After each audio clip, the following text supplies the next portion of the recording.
तर next step आहे tinted base. आपल्याला छान मेकअप पण करायचा आहे, पण आपल्याला नवरीसारखा मेकअप नाही करायचं, म्हणजे बीबी क्रीम.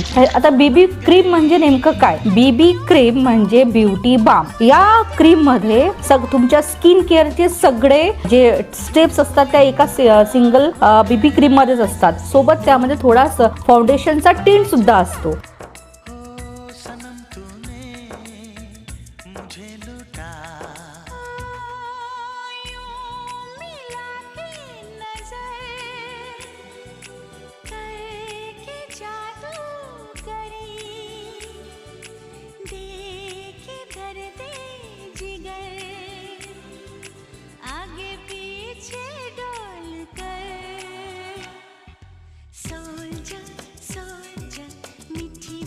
सीसी क्रीम हे बघू शकताय तुम्ही हा प्रोडक्ट. आता सीसी क्रीम म्हणजे काय? तर सीसी क्रीम म्हणजे कलर